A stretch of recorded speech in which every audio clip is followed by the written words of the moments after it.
welcome to the Special Moves podcast. This is episode 126. My name is Mike Williams. These guys are Jake Kulkowski and Liam McKelvey. Hello.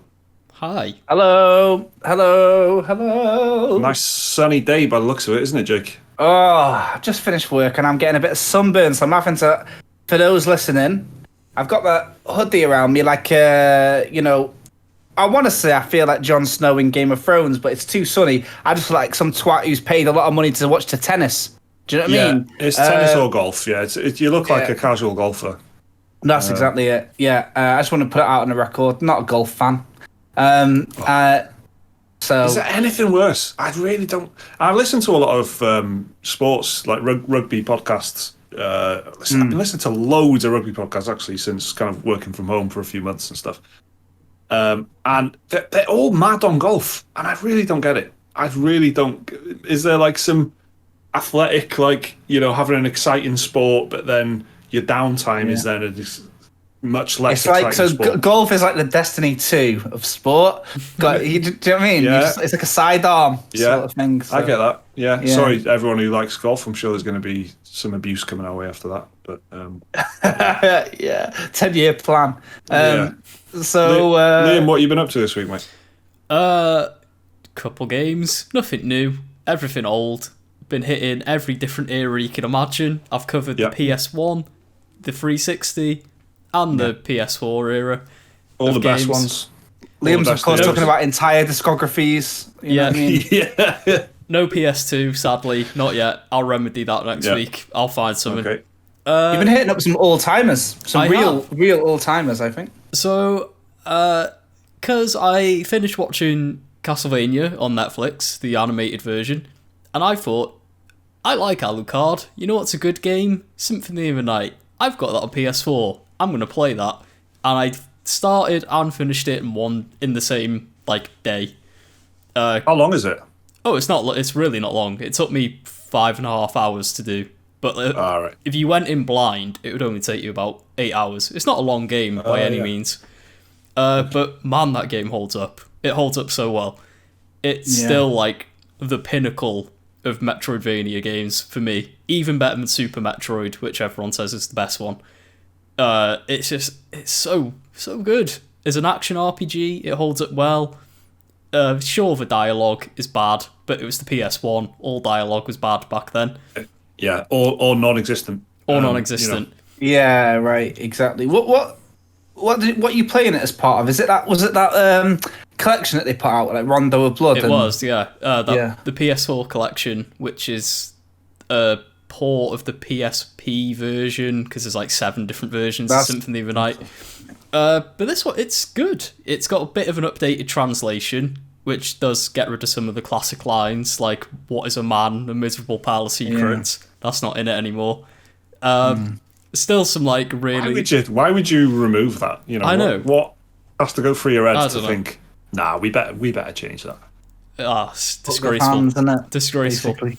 But yeah, it holds up so well. Plays beautifully on the PS4 if you don't mind having it in a border, because it is a PS1 game originally. It is, isn't it? That's it.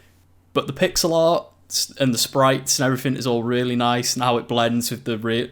And because it's it does have some 3D in it, but because it's on the PS4, it's all been up-resed, so the 3D actually looks not half bad instead of the really low-res PS1 stuff. But yeah, it's a lot of fun. I don't really know what else you can say about it that hasn't already been said by hundreds of video essayists all over YouTube for the last 10 years. What about it's still popping summer 2021? Do you know what I mean? Yeah. That's probably... And wise words. I mean, I would be proud to say something I would heartily recommend it to any... If you've never played a Castlevania game before, this is a great way to play it, to be honest. And a lot of people wouldn't have, because, there's not been a proper new one, in ages. Has there? So it's one of them. It's almost a bit like Silent Hill. Or anything Konami do, actually, to be quite honest. Basically, the entire Konami backlog is sat unused, unappreciated. Yeah. Well, weirdly, we got an email on that. We'll get onto some dormant video games series. Nice. We've got a good question about. I've been playing Final Fantasy VII, like the original Final Fantasy VII. I've been playing it for ages on the Switch. And it's kind of like locked off my Switch. I can't. I just have this thing in my head where if I'm getting through something, I really can't play anything else on my Switch because I know I'd never go back to it. So I've been really slowly getting through the original Final Fantasy VII, and I've finally finished it on the weekend. And it's you can see why it's a classic, but it's definitely dated. It's definitely it's definitely old, and that kind of is apparent in the fact that those Final Fantasy games from that era have got like the inbuilt sort of cheats in them, so you can play the game 3 times speed. You can play the game with everything set to full, so you can't die. Basically, you actually can. Which was really alarming when it does happen, which is when you're expecting to be invincible and certain attacks and certain enemies can still kill you. Yeah. Which is fucking troubling when it happens. You suddenly have to think. But yeah, I kind of played through the story. I wanted to finish Final Fantasy VII before playing the remake. Just so that it actually meant... So I kind of understood the remake a bit better. Understood it as I should. So I don't have this like strong nostalgic feeling towards Final Fantasy VII like I do with Final Fantasy IX. Because when I played Final Fantasy VII, I played it for a short period of time and then traded it in because I was a kid and I was an idiot and I just wanted new games all the time. And the only way to do that was trading in. So I never finished Final Fantasy VII as a kid or anything. But it's good to go back to old stuff. It's good to go back and kind of... Yeah. Going through Mass Effect and stuff... you just kind of remember things about remember qualities in games that maybe are not in a lot of games these days and stuff. So it's good to go back and remember stuff. Oh yeah. What is good about stuff. But Final Fantasy VII has no dialogue in it, does it? It has the pop-up text and stuff and going through cutscenes. There are certain cinematics where the characters' mouths are moving, and there's like a text that box that comes up. Yeah. And you just kind of get Yep. That's just you just roll with it.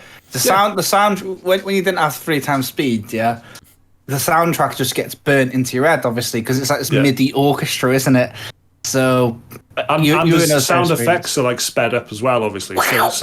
So there's like bits where there's like shoots of lightning and stuff, but it's like really quick. So it's like. I downloaded all those sounds, like the Cure and the fire and the bolt sound effects. Yeah, exactly. Got them all in the pure FLAC form as well. Yeah, classics, nice. Yeah, even the sound effects. Funny how that is, isn't it? Like little pangs of nostalgia and like little, like all the original Pokemon all have their own individual cries, but it's always just like pew or whatever. Everyone's like, it's a fucking Chansey, it's true. But yeah, so the remake is well, there was a reveal this week, wasn't there? I guess can I just get this out of the way now? Like, for next week's podcast, we should have quite a lot to chew on because it's very handily right in front of me. Like the games that are being revealed in the next 48 hours, more or less. It's like a new massive Sonic announcement. Far Cry, the one with Gus Fring from Breaking Bad, that's getting revealed Friday. Final Fantasy VII just got shown off, didn't it? You got to see a bit of Yuffie gameplay. Yep. Horizon's getting revealed tomorrow. Dying Light 2's getting revealed tomorrow or Friday. It's just like, here we go. Mm-hmm. But anyway, Final Fantasy VII, they just showed off a bit of it. It looks really good, but it's like knowing that it's sat in everybody's library on PlayStation 4. The Final Fantasy VII remake. How much are you getting for that extra 60 odd quid or whatever it is? That's really becoming a bit. I read an article that was entirely speculation yesterday, but it was written as if it was, that it had some insider information, but it really didn't. But it was about Bloodborne and I can't remember what the other game was, but definitely Bloodborne. Maybe it was Death Stranding and Bloodborne, or I can't remember. But it was, these games basically that haven't had like a Sony patch. They haven't had like a 60 FPS patch or whatever. Yeah. And then this, the feeling around that. Then now that you know about Final Fantasy VII and what's happening with Final Fantasy VII is that there's going to be a more official PlayStation 5 port, which is going to cost you a fucking load of money. You know, and you know, I've got to be honest, with something like Bloodborne, I would obviously go for it. It is a free upgrade if you own the PS4 version. You just just don't get the Yuffie DLC. You have to buy that separately if you're upgraded. And then for someone like me, who's got Final Fantasy VII remake as a PS Plus game, you don't get that upgrade for free. So you kind of no. Oh, really? All right. That's weird, isn't it? Yeah, that's weird. So, but it's you can. It's just kind of a step now, isn't it? Like you can the console hasn't been out a year, but you know there's you know you can. It's a bit murky, isn't it? The whole idea, like you've got a console that can play all the games from the last generation. However, there's different companies who've got different ideas about how they want to, you know, bring you over from the last gen into the current gen. And some companies will be super generous and just be like, yeah, you get free upgrade and all that. But there's increasingly going to be ways now of that being kind of that process of going from old gen to current gen is going to be kind of monetized, you know, more and more, isn't it? Yeah. And they're going to want you to spend money where they can. So it doesn't help that Square Enix themselves have been like wildly inconsistent about what does and doesn't get a free upgrade.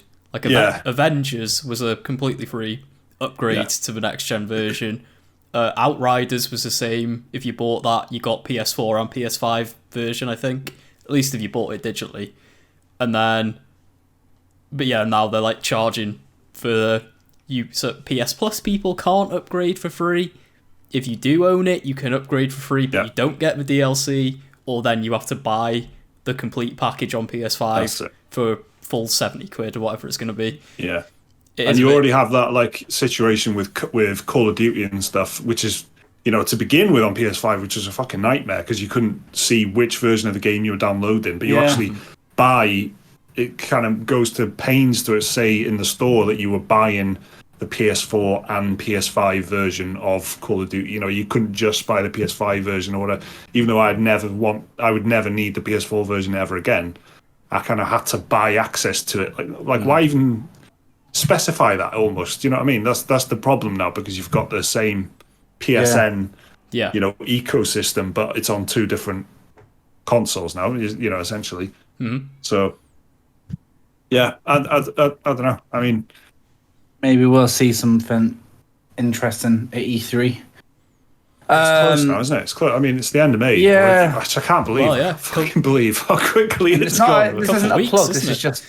This is it. Yeah, like in our Patreon podcast, we spoke about it a bit towards the end, didn't we? We were saying, we're gonna have to get it done. So, like next week will be the pre-E3, the last chance for a sort of pre-E3 thing. So I don't know, maybe there's something worth doing there. But I don't know. I mean, don't want to speak for all of us, but maybe for those listening, if you want to send an email in that's specifically themed around, I don't know, maybe if you're a bit of like a little pundit and you want to be like what we are going to see, I'm interested in hearing what you got to say. But I love a wish list, man. I just like to see the hopes and dreams in the inbox, innit? Do you know what I mean? People saying, I want to see this. I like that. It's good. Mike's like, nah. But I've only got one hope and dream, and that's Peter Molyneux doing Fable. That's all. You know, I know. I know that we've let him back in. All right. Who's doing it? Playground. Exactly. That's cool. That's cool. But I want a monster at the helm. I want. You've got to have an ego. Exactly. In charge of too far down. They've got the Balrog out. Yeah, that's it. I want to. I want to see what Konami are doing, man. That's got to be interesting. But yeah, we're getting a load of like pre E3 stuff going on. We got all these rumors popping off and whatnot about Final Fantasy. Yeah. The big one being that there was like some sort of, I don't know, it sounds like somebody's like dream, like Final Fantasy. What is it? Like Final Fantasy Souls like, Liam? And a rumor is it's a PlayStation exclusive action RPG set in the Final Fantasy universe, developed by Team Ninja, who are the people who made Neo and Ninja Gaiden. Published by Square Enix, but yeah, exclusive to PlayStation is the big rumor. Did they say it was linked to one of the Final Fantasy. So the first one, maybe. The rumor is it's heavily inspired by the very first Final Fantasy. Yeah. Like that mythology and lore around that one. Final Fantasy Origin or something it's going to be called, Something right? like that, yeah. At least that's what they're saying. It's interesting. Final Fantasy is having a good time because they got Final Fantasy 14, which is just going from like strength to strength or whatever. They got some shit going on. I forgot I played that. Mike, you asked me what I played this week. I played Final Fantasy 14 a bit. I tried to start it on the PlayStation 5, but I had a bit of a nightmare, yeah. Your account is linked. So I had like the PlayStation 5 like free trial, which is all the way up to level 60 or something. And I started it, but it was linked to an account I can't remember making, and I couldn't remember what email address I'd assigned to it. It's like, how many emails do I even have at this point? I'm like, what the hell? So you have to sign in with your Mod Station account. Yeah, exactly. So that whole thing. Yeah, I couldn't even remember. So Square Enix have like closed my account now, but I can't. So I had to make a new PlayStation account just to play the free trial. And my plan was to see how far I could get. I had such a good idea. I was like, I'll see how far I can get for next week's podcast without speaking to a single human being. I don't want to interact with anybody. I don't want to be part of the world. I just want to be like infiltrate there and just get on with it. Yeah. I got to level 5 and just went, nah, this is not for me. It's just the first 4 levels of the game is in this city, just going around doing the quests, but you don't have to read any of it. It's like, pick up 5 seeds and give it to this guy. Do that. Go to over there, and it's to try and show you the world. Yeah. But really, I spent like 45 minutes just running around this place, like Limsa Lamonsa or some shit, running around pressing fucking X on stuff. But it's not for me. A certain amount of chores to be done in an MMO, isn't there? Any MMO is about chores. Got to collect your 5 sacks of meat or whatever. They need exactly. Exactly. So that the most disappointing segment on the Special Moves podcast ever, probably the Final Fantasy 14 review. I was going to do 45 minutes and quit. It's like this the Tarkov report again, isn't it? But infamous. I'm maybe I'll check it out because it gets so much love. Like people. This is the one. I need to renew my sub and get back into it. Yeah, you're into it, aren't you? You're on and off like it, for a couple of years now. Mm-hmm. So the fact I don't think I've ever really got into an MMO apart from Lord of the Rings Online. I kind of dabbled in a little bit, which because it's Lord of the Rings, I wouldn't have gone anywhere near it otherwise. I've never. I tried. What was the other Final Fantasy MMO? Was it 11? 11 on the GameCube. I think I played it on PS2. I didn't play it on GameCube though. PS2 and 360 and PC. Which that also was like, I kind of just remember me and my mate trying to play it, and that was kind of a menu screen after menu screen and text things. I've kind of 11 was notorious for that. It was like a second job. Final Fantasy 11. Yeah, it's that's my experience with it. Me and my brother we played it about 4 years ago, and the servers were still up, and it's spooky. I actually find it unsettling a bit playing MMOs that are empty. It's like vacant. Like, there's these giant streets that are clearly made for like loads of players, but it's just desolate. It's quite unsettling, to be fair. But I don't know why. I just feel like it's MMO season at the moment. There's this big Final Fantasy 14 expansion. WoW Classic has just launched into Burning Crusade in like 2 weeks. Ashes of Creation has got its big, finally going to be playable, and New World's out in end of August. I've been playing like so much New World. Like as soon as I can talk about it, I'll talk about. But I think that's it for me. But it's MMOs are getting a bit of a renaissance. Is that the right way of saying? Yeah. They're all coming out at once, it seems. But yeah. So I played that, and that's about it. You mentioned earlier, some predictions for E3, but we have had an email actually. Weirdly, this is what I was talking about earlier with when you were saying about Konami and all the Konami's IPs that they're sitting on. Something we talked about pretty recently. We got an email in our Special Moves inbox. This is the Dear Special Moves inbox. Any questions, any comments, any opinions that you've got, please send them in to dearspecialmoves@gmail.com. This one is from Blake Walden, regular emailer, who says, "G'day. The big world coming to you direct from the Australian Federation." Yeah, exactly. Yeah. Blake wants to know, if you could revive one franchise, what would it be? Personally, I think it's high time we got a Viva Pinata reboot. That's a fun game, trapped on the 360. Since the death of games for Windows Live makes it very difficult to actually play on PC these days. And the perfect game for Microsoft to challenge Animal Crossing with. That's a good point. Nintendo has had a monopolistic lock on the cute garden building console game market for too long. About damn time! We open this shit up! Listen, yeah, that's what he says. And to that, I quote Che Guevara when he uttered his famous line, "Viva Pinata."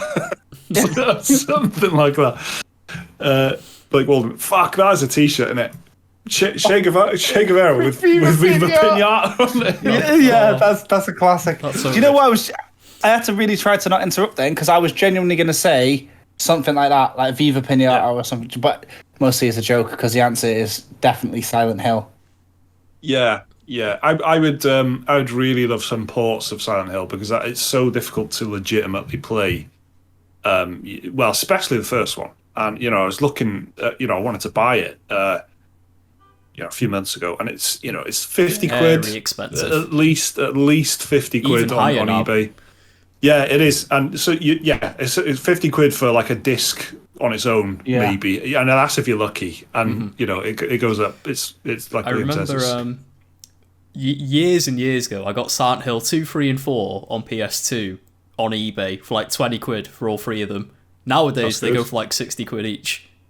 Yeah, It's ridiculous. I got Silent Hill 2 for 25 quid, and I can't remember which version, but it was I looked up because there's slightly different versions of it. Yeah. Does So I it made have sure I a got the red good one. cover? I think so. Yeah, I can't. It's in my Director's drawer. cut. Yeah, I made careful. I was careful to try and get the right one, but I got that for 25 quid, which I thought I was really happy with. So That was good. it's difficult to get copies of them. So I would just, before anything new, would like to be able to play the the old ones, and even like on the PS4 port or something, or a PC port. That would be Luckily, a good PC port. 2, 3, and 4, thanks to some very enterprising modders on PC, are very easy to play. Yeah, because they're considered abandonware now. Right. You can just find them all over the shop with a bit of The googling. old Battle for Middle Earth situation. it is. Do you know what it is? Funnily enough, that was around the time that I played it, which around the time we were playing Battle for Middle Earth. I did it recently, and it's ace. The mods are ace. Widescreen, refog. They give you extra fog. It's properly good. They even do their best to get the cutscenes in widescreen and doesn't look like a stretched piece of shit. So yeah, Silent Hill though, it's just come on, bring that to life. Do you know what else? I like the Conflict series, isn't it? Desert Storm and all them. That's good. I think that they could come back in a good way, but my only problem is that they'd fuck it and it would be some sort of Ghost Recon type shit. It would be a monster now, wouldn't it? It would be a real It's, fucking cash cow, wouldn't it? Square Enix own it now, I think. So Christ knows what they'd do with it. It could go either way with Square Enix. Yeah, well, as we already discussed, who knows how that would go down? Of course, that'd be good. Conflict, because I say it every podcast at this point, I have to mention it. It's Dino Crisis. Yeah, it's a crisis involving some reptilian monsters. Yeah, which could just be Resident Evil, really, because that does have a lot of reptilian monsters. Yeah. Well, there's so many, isn't there, that you could. I think Knights of the Old Republic is probably. I've played that pretty recently through on PC. I played it a lot, and there's rumors of the sort of remake or something, in the works, isn't there? Mm-hmm. Oh yeah, by Aspire Media, isn't it? I think. So that I'd be into a bit of that. But yeah, but I know that series. There's fucking loads. But the problem is, it's got to be careful what you wish for, isn't it? Because you can get series that are just flogged to death until you kind of don't like them anymore as well. Which is I'd like to wait. I'm so glad that there isn't a Bloodborne sequel. And yeah, I'm starting to feel like I would like one now, but That's because it's been 6 years or whatever Hold since fast. it came out. Yeah, exactly. Where's Ape Escape? Yeah. What's Ape Escape doing? Do you know what? Yeah, Ape Escape is the shout, want isn't that it? back. Ape Escape is great. Or- do you know? Oh, so good. Or Dark Cloud? Because there was a sequel, Dark Chronicle, and then it just disappeared. That's another Sony one, I think. They own that. That's the sort of shit that we're talking about. Like Ape Escape would do so well. Get the Astrobot devs on it, so you can do some funky stuff with the controller or something like that, you know. And then then it's like just shaking the tree to get Nintendo to release some games for IP that they've owned for years. Because like what it is, they're actually tricking people a lot at the moment. They're like releasing like Wii U games, and people are going, "Oh, we've had the Pikmin recently. We've had the Donkey Kong recently. Yeah. We've not had the Donkey Kong in nearly 8 years." Where's that? That point that's abandonware at this point, isn't it? Just give me a new Donkey. Yeah. That's what I want to see. I want to see a new Donkey Kong. And I'm not even a Metroid fan, but if I was, I'd be howling. Yeah, that's been a lot. When was the last one? Was it GameCube or was it? 3DS it was.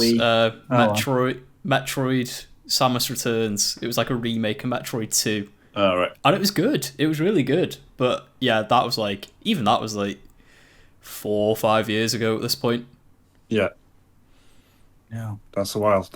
I don't know. That's a good question, though. Let us know in the comments if you have any. There's just too many, isn't there? As soon as you start thinking about it, you know, Dead Space, of course, I'd love a fucking Dead Space game. But that's kind of happening, I suppose.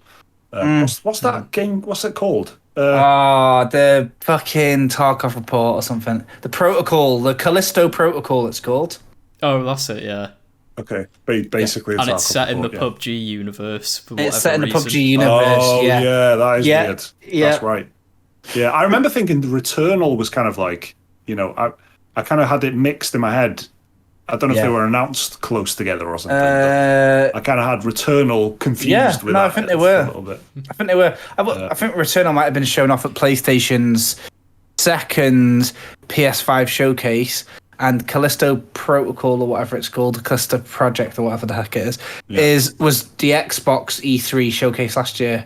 Right. There were a lot of games showing off though at E3, man. So it's good that we're near now again. Let's see what they've got cooking. Might as well do another email while we're at it, because it's a similar topic. I know it's a bit early in the podcast, but it doesn't matter. This one's from Timothy Wilkinson, who's teaching English in Spain. I think Timothy's sent us some messages before. Hey. Timothy says, "Hey gamers, I've just listened to your podcast on my morning run with my dog Scott, and I have to say that it's a pleasure listening to you guys chat. I would like to also say that I also enjoyed the best game ever. Best game ever? Yes, best game ever podcast. Which brackets, by the way, is Jake's podcast, which you mentioned a few times. You should listen to that. You're £50 in the post, Tim. Yeah. Well done for keeping my students entertained, even if I do have to cough every time you swear.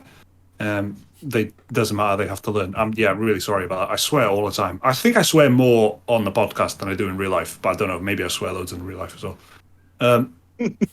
So Tim says, I really enjoyed Mass Effect back in the day, and it is true that sometimes it feels like the games industry has taken a step back, and sometimes it has to go return and remaster these incredible games. It seems like there is a lack of imagination, though. I also don't want to sound like the typical person saying that the games were better back then. And don't get me wrong, I still think that Divinity Original Sin 2 is one of the best games ever made. But Mass Effect, Command & Conquer Tiberium Wars, Battlefield 3, Assassin's Creed 2, Fallout 3, it really seems that those days have long passed. Keep up the good work. I hope your Patreon keeps this podcast going. Timothy Wilkinson. I think, it's kind of like caffeine and Patreon that's keeping us going, really. Yeah. Well, that's it. That is baiting us, really. I think because that is the generation of gaming that I think that we all probably agree on most. Maybe I'm wrong, but that kind of era, I feel like we all make the same sound about. I think that this is like, my issue with this is like, I hate this sort of thing. Music was better back in the day. It's not. Yeah. I reckon music is in the best place it's ever been. The difference is, producing a record now is actually quicker than producing a record when the Beatles was doing it or whatever. Yeah. Whereas it's the opposite is true with games now, where a AAA game is hundreds more people and Really even longer. So like the amount of crap games between the 2003 and 2010 is really vast. And then basically just reeled off like a greatest hits. You know, now that's what I call gaming. You know, early noughties edition or whatever. So like, if you look back in 10 years at like, oh my God, 2015. Look at 2015. You got Divinity Original Sin, the first one. You got Bloodborne. You got The Witcher 3. You know, I'm sure there's some others. Hang on. You've got and more. You got Metal Gear Solid 5. Yeah, you got Star Wars Battlefront. Maybe that's not so great, but you know, you got Siege, which is still enduring, still going. Things like that. Yeah, Pillars of Eternity as well, which is great. Blah blah. Yeah. Pillars. All right. Yeah. Pillars 1 is then, and then So it's like, I guess games just take longer to make now, and you're focusing more on the games that are out and the crapper. You know, I think for me, the reason I say things like that so often is that the biggest and most successful games are not as good. Generally, well, not even generally speaking, but I've seen, you know, there's enough big, really successful big games that I don't like. That you know, that's probably, you know, where it comes from. That's where it comes from for me, anyway. You know, I don't know, maybe Timothy's different, but you know, because Battlefield 3 was huge, and you know, maybe a lot of people think it was shit, but Mass Effect was huge. Mass Effect was a massive phenomenon. It was like all the magazines and shit talking about magazines. Definitely. I mean, there's, you know, certain, and Dead Space was a huge surprise, but you do still get surprises. You still, you know. Yeah, there's definitely games coming out now. Like God of War, I don't think anyone could say that wasn't a fucking huge, really good surprise. You know, it does obviously the Bloodborne. You know, I'm sure everyone thought that, you know, that would be. Or did people think that was going to be good? Or did people think that would be like some kind of side project that was good from Souls that was going to be shit, and then it turned out to be amazing? People weren't quite on the FromSoft train like they are now. They were when they. No, I've messed that. I've messed that up entirely. They were. You know what I mean? There wasn't as many FromSoft fans back then as there is now. Is what I was trying to say. Well, I think, and Bloodborne is definitely why I'm. That's definitely, you know, I didn't come in with Dark Souls or Demon Souls. I came in with Bloodborne. So, and I think that's true for loads of people. I think Bloodborne was a system seller, and that wasn't that long ago. Yeah, and then Divinity, you know, Divinity is an amazing game, but I think you look at something like Divinity that uses a lot of older ideas, and it has that that Fable kind of charm, which is a really important aspect that I think a lot of games forget. Where they, you know, maybe mechanically they're great, but they just don't have this lack of personality or something in there. It's I think, you know, maybe it's the internet. That's like, you know, it was not as prevalent then. Battlefield 3, COD 4 I think signified a huge shift in the way that people play games, because everyone was on COD 4 and then that. But I remember like getting a bus to school and it was like Chris Moyles on a fucking Radio 1 breakfast show talking about COD, and that's the first time I'd ever in my life that I thought that is the most mainstream video game moment that I could remember, you know, at that time. And that was as big as it could get. I'm just talking about like I was playing COD last night kind of thing. I remember that's all he was saying. Modern Warfare 2, when that came out, it was like a school day. It came out, and there was like sixth formers coming back. They'd been up to Morrison's, and they'd like come back with their copies, and they were treated like kings by everyone below them. It's just I'm looking at the best selling games of, like, you know, the year, and the best selling console games of 2009 are like GTA, Madden, GTA again, Madden again. Madden is in there 4 times in the top 10. Yeah. Halo 2, COD. So like in terms of like what was dead popular in 2008, it was that, and it was like Mario Kart on the Wii. Yeah. But you did have some absolute like slammers out in 2008, yeah. And then you look at like last year, the top selling games are like, well, it's not top selling anymore, really. It's highest grossing. And that's different, isn't it? Because like the top 10 is stuff like literally Candy Crush, League, Pokemon Go, Roblox, Garena Free Fire, PUBG. In fact, only one of those games, I think, costs money. And it's PUBG, isn't it? Yeah. And I think that costs money, but I'm pretty sure you can get some sort of free version now. So yeah, it's a tough one, isn't it? Because it's like when you get a good game now, I think it hits so much better because it seems rarer. Do you know what I mean? When you're connecting with a game, you're like, oh, you don't make games like this anymore. Yeah. So you got that sweet spot, but there was an abundance when you look at like just EA's output like over a 5-year period. Yeah. It's like could rival everyone else has put together in the last 5 years. Like so, it's but I don't know. I think we've been at a bit of a boring stage because we're at the end of a generation, and now we're at the beginning of a, generation. It might be boring again for another year, but then when we're about like the fifth year, you're getting your Witcher 3s and all that lot in it. But at the moment, what were like the top games of last year? Nothing too exciting in terms of sales. It was like Cyberpunk and Animal Crossing. Yeah. But one barely functional, and the other one's Animal Crossing, isn't it? So, do you know what I mean? Yeah. It's a really interesting, conversation to have, I think. But it's just changed as well, isn't it? The whole idea of what like a AAA game is totally different. Like they weren't thinking it was during that time with like Mass Effect 2 and 3. That's where they were really going for like DLC, fucking loot boxes. That Mass Effect was really, it had that kind of shit in it.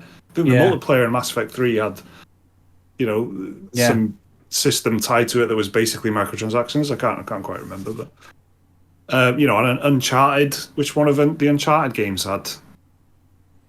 3. It had like coins you could buy, didn't it? Yeah. So that stuff was like coming in, whereas now it's you don't even think about that because it's so baked into this. Assassin's Creed and things has that, but just baked in to what it is. The whole game's almost designed around that now. So it's just it's just a different thing. It doesn't necessarily mean it's worse, even though we sound like I sound like I'm always saying the games were better back in the day, because they were. Well, that's no, I'm joking. So thanks everyone for sending emails. That there's always a few waiting for us every week, so that's really good. It really helps us put the podcast together. So thanks. Please keep sending them in to dsspecialmoves@gmail.com. So Jake, you've been playing Total War this week a little bit. Oh yes, I have. Yeah, I've been playing Total War Warhammer 2 because I don't know. You know how things just sort of sneak into your brain? Yeah. Well, I've constantly got you fucking softening up the defenses, isn't it? By going on about it all the time. But laying siege. Yeah. Camping outside. It's exactly what it is. And then for some reason, I don't know what led them to do this, but like a bunch of like friends of mine and friends of their friends, which come up on my timeline then, are into all this Warhammer models and whatnot. And I think there's a new Age of Sigmar expansion or something like that. I think that's about right. And I'm sure there'll be some miniature expert in the comments. Please let me know if I'm right, because I think it is Age of Sigmar, isn't it?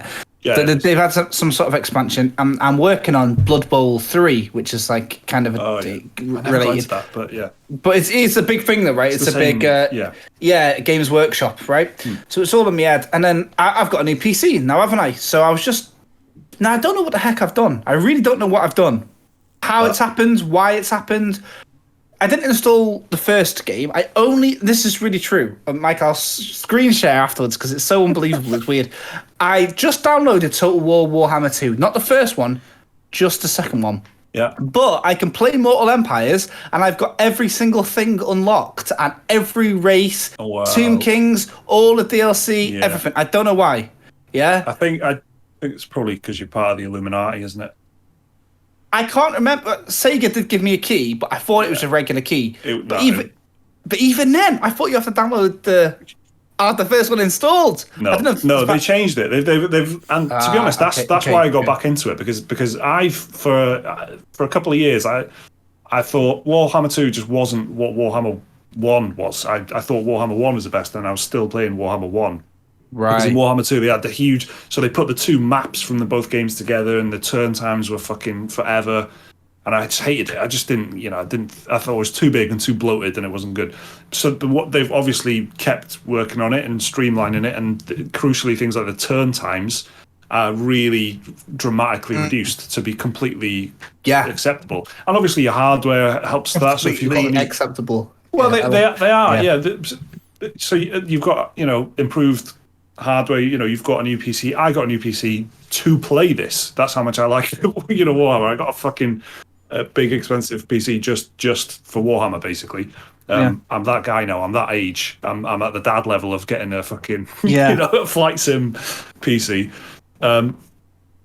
But they've basically just slowly improved it over the years. So I think at the beginning you did have to install Warhammer 1 and 2. But that was the last time I played it. You have to have them both installed. And they're quite, they're not sizable, but it's like the internet speed here is crap, right?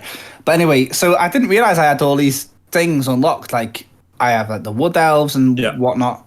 So I went with them because they seemed like Stealth Archer, Skyrim, Eco Warriors as well. Yeah, exactly. Good Avalanche for life. Yeah, exactly. So and they got these poison arrows and stuff, right? So you don't just sit down and play Total War if you're not like limbered up. Yeah, you have to watch some fucking guy with a regional accent talk about Total War for at least 45 minutes, explaining the roster. You can give or take the formation strategy stuff. I don't really care about any of that.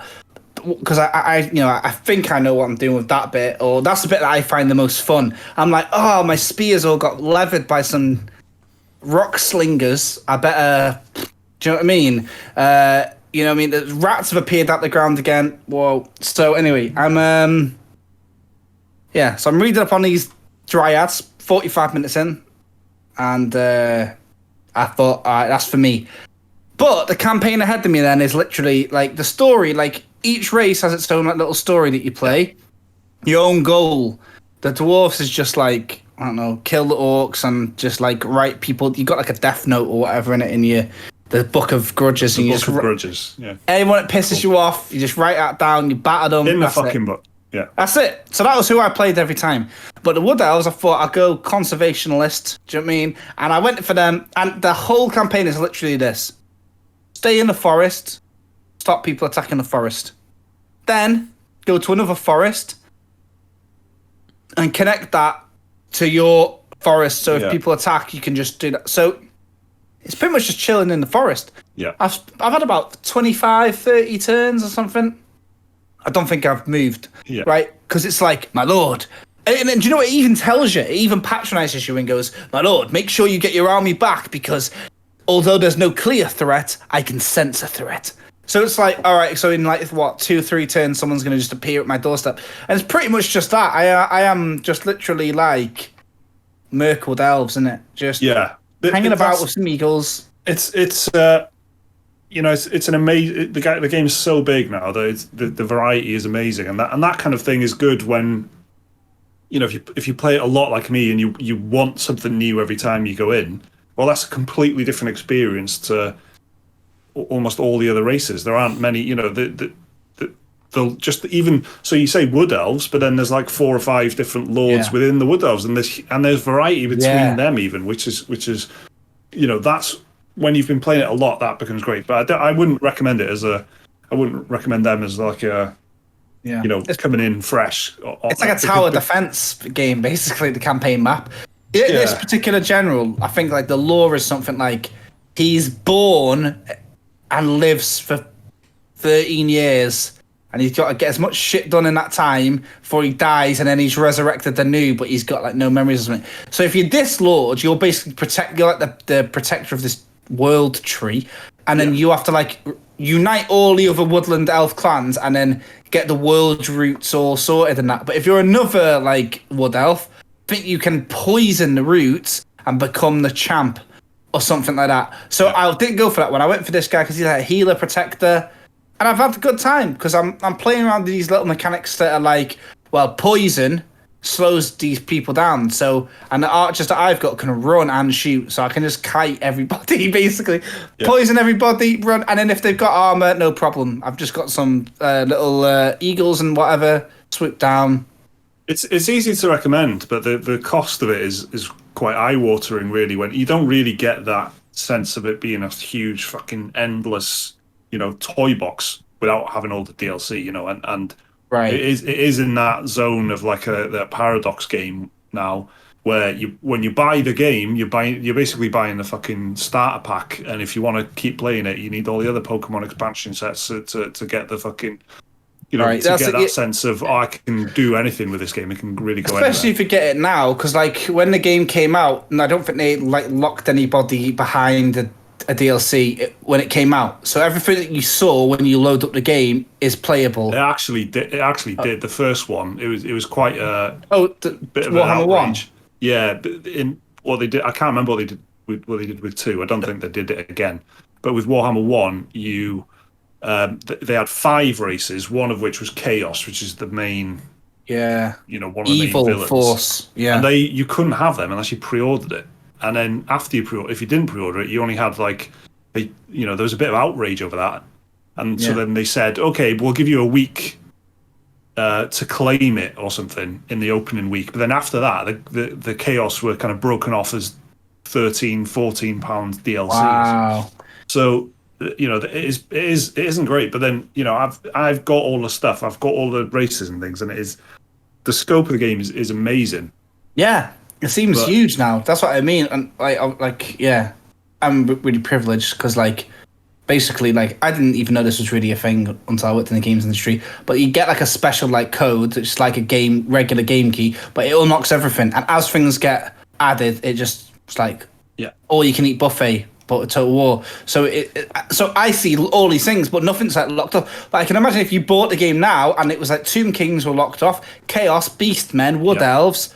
And certain generals, they tie things to the fucking you were talking about account and stuff earlier with Final Fantasy. They tie things to the Total War Access account because they so then you have to link your account to the Steam account and then claim. Oh, there's a new law. Do you claim it now? And the annoying thing is that 2 of those at least I can think of. That's the fucking best. One of them is a free. One of the best things they've given out is a free lord called Imric. Amazing, starting. It's really difficult, and they've got this unique mechanic where you go on collecting fucking dragons. You fight battles against dragons, and then if you win, you get the dragon. Really good, but it was free, and if I remember rightly, it was tied to that the club card, Tesco club card. Yeah. Which seems minor, but it's all this stuff together. It isn't amazingly pleasant, and they're kind of reliant on you being a savvy PC gamer who's totally open to just fucking signing up for everything, pumping their money into a game if they like it. Yeah. It's expensive and time consuming to get the most out of it. You need a dedicated PCs only, right? That's what it is for Total War Warhammer 3. Yeah. But I've been playing a bit of that. It's decent. The battles are... It's amazing. It's fucking amazing. What you've done wrong is played the Wood Elves. I'm telling you. No, it's good because it just kind of makes me hungry, and then when there's a battle, I'm like, oh, good. Do you know what it's good for you? Role playing in your head. I started getting pissed off. I'm like, why would the Empire attack my trees? What business do they have in my wood? Yeah.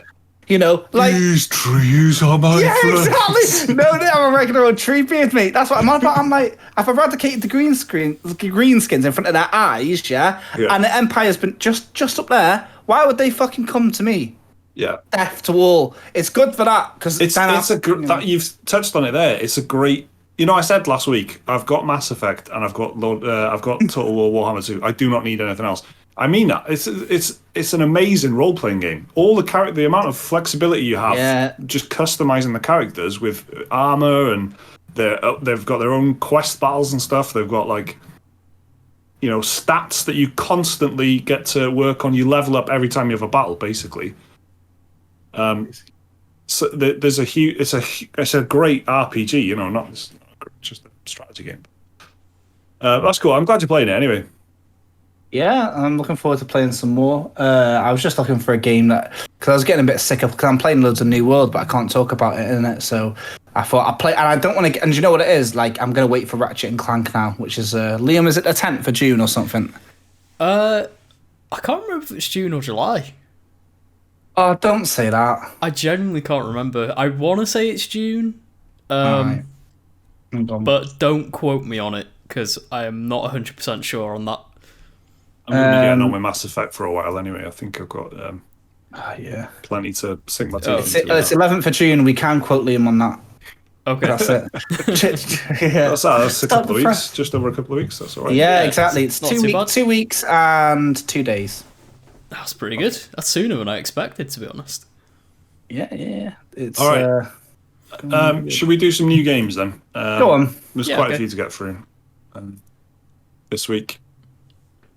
So these are the new games for the 27th of May onwards to the 1st of June. I can't fucking believe it's June. Jesus Christ. Okay. First up, Earth Defense Force World Brothers is out on the 27th on PC, Nintendo Switch, and PS4. It's a third-person shooter. Liam, have you played these? I can't remember. Yeah, I've played a couple of them. You're a fan of them, yeah? I do like them, yeah. If you just want silly B-movie fun, turn your brain off, blow up giant alien ants and spiders with... They are giant as well. They're fucking huge, very, very giant. And you want to blow them up with the biggest missile launcher known to man, Earth Defense Force is your game, especially if you want to blow them up while singing shanties about fighting off alien invaders. Perfect game for that. This one is... They all like Roblox. No, so that's what World Brothers is, a spin-off of Earth Defense Force, but it's made in like that like voxely art style. So that's why it does look a bit like Roblox, where everything's very like bulky and square, and but I've got no clue about the Earth Defense Force series has not got a good track record with its spin-offs, to be fair. But this one, because it's very cartoony, might be better. But it's one of those series that sort of falls apart when it's not in the hands of the main developers. Yeah. But it's honestly, it'll probably have like a 62 on Metacritic. People will love it or hate it. That's just Earth Defense Force in a nutshell, really. Really, like 62. I mean, we should check that. Just to come back next week. Yeah, they're always buggy. They barely run on the consoles. That wasn't an ant joke either, was it? I wasn't trying to make a pun, no. Like, they can barely hold a frame rate even when they're running on like a 3080 on the PC version.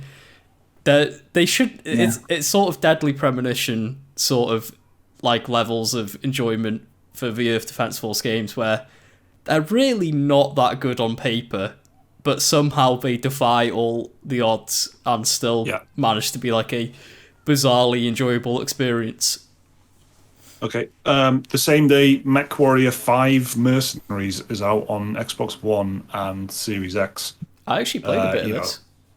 Yeah, was it any good? I used to really like MechWarrior, but I've not played this. I played it on PC. I remember having fond memories of playing MechWarrior 4, I think it was, on like Windows 2000 or Windows XP. I can't remember which one. This is a big like simulator style game, stomping around in a giant robot. You've got to manage all your systems. Every key on your keyboard seems to have some function. You know, like you have to throttle forward to move. You have to individually aim and like reload and cool down your weapons.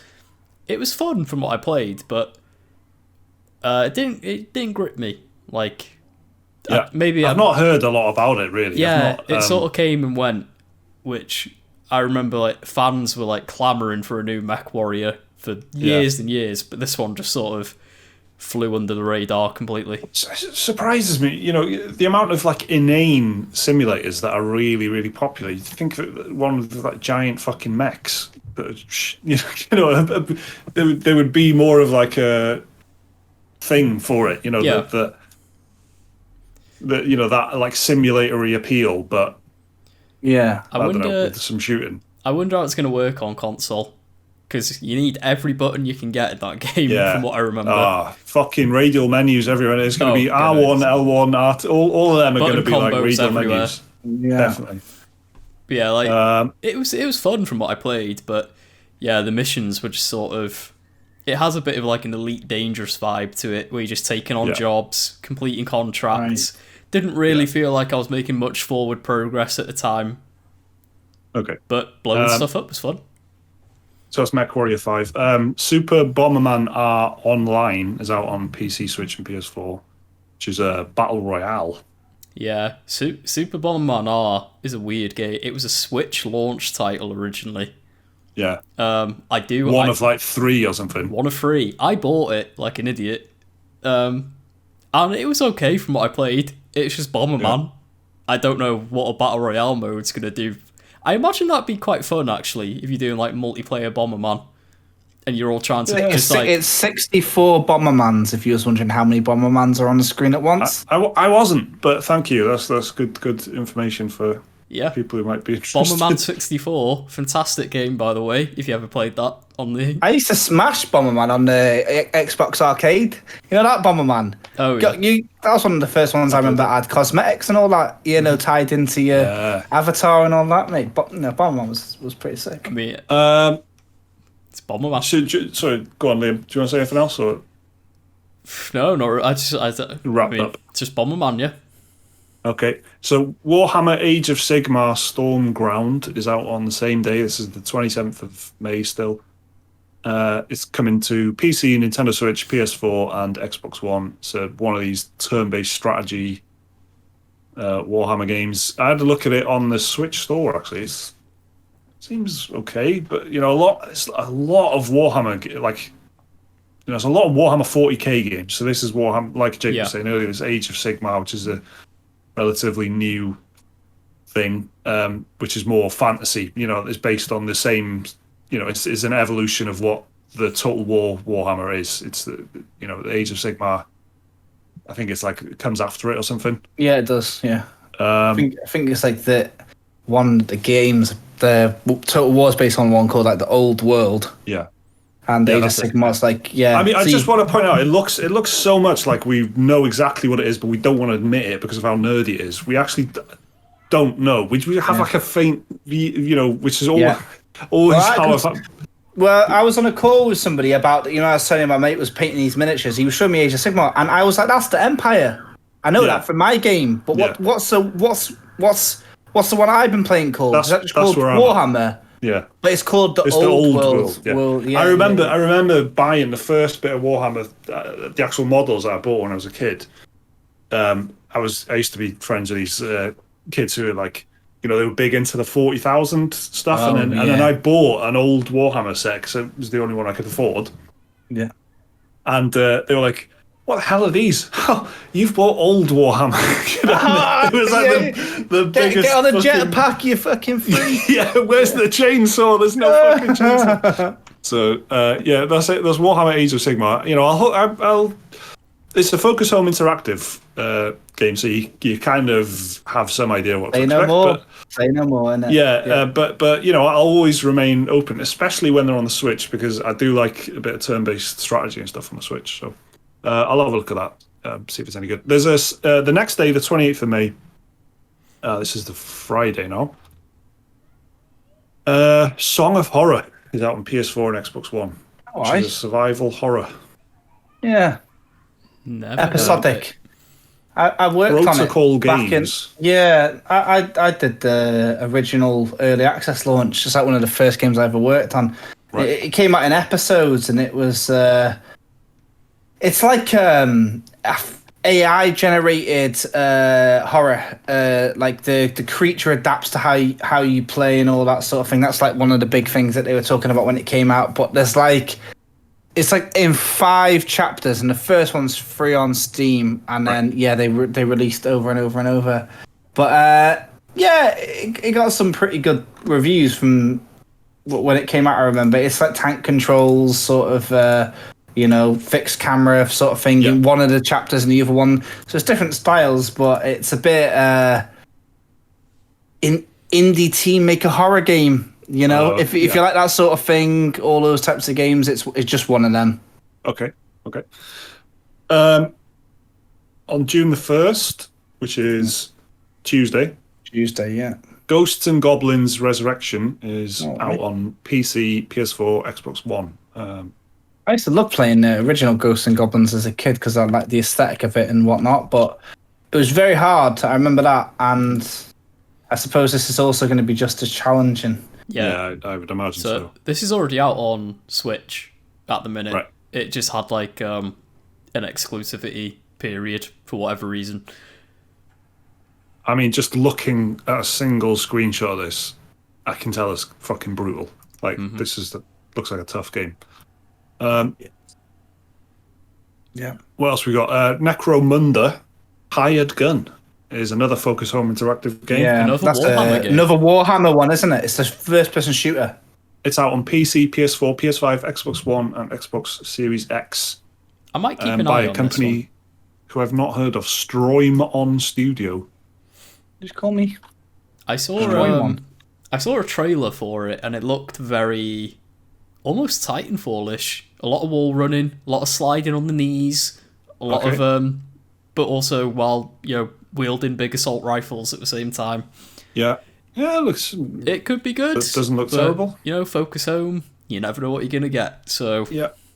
Another one, Stonefly, is out on loads of platforms again. PC, Switch, PS4, PS5, Xbox One, and Xbox Series X. Yeah. Light School Studios. Yeah, I know them pretty well. They made the game called Creature in the Well, which is like a pinball-y I played that type thing. I worked on that as well. I played that.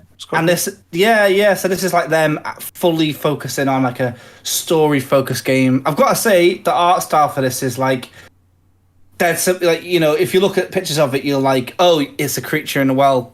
Yeah, people, which is cool because Creature in the Well is like not, it probably isn't. Good. It's they're really focusing on it, story for it. But I don't know, it looks alright. I like the fact that it's like kind of insect mech things. It looks pretty cool, I guess. But it looks like it's one of them sort of like indie bait, type of things.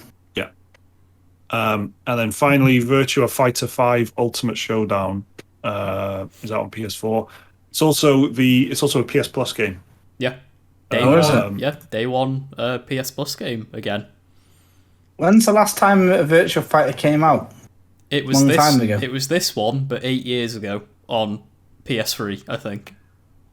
Right. So why? Why is it coming back? It's just it's a very beloved version of Virtua Fighter, and it's getting like an ultimate re-release.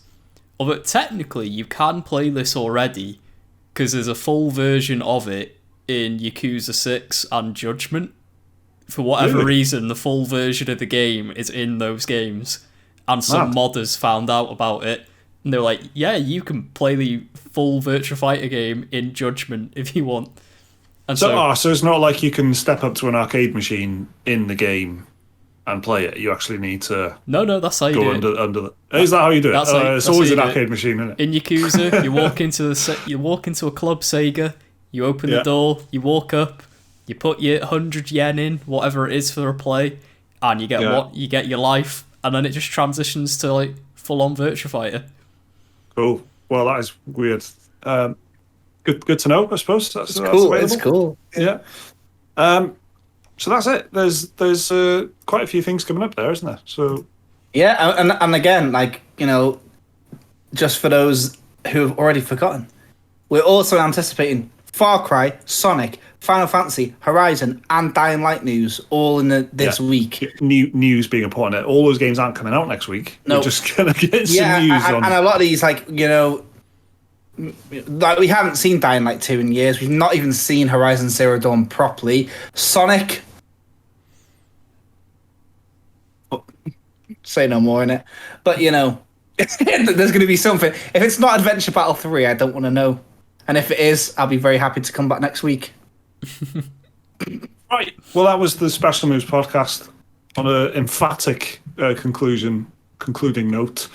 We're going to do the bonus podcast now, as we do every single week. Everyone who supports us on Patreon has access to it. No matter how much you pledge on Patreon, you get access to a bonus podcast every week, which is about half an hour long, where we go off topic, or we carry on. Sometimes we carry on talking about what we were talking about in the main podcast that is probably a bit less relevant and stuff sometimes, but it's all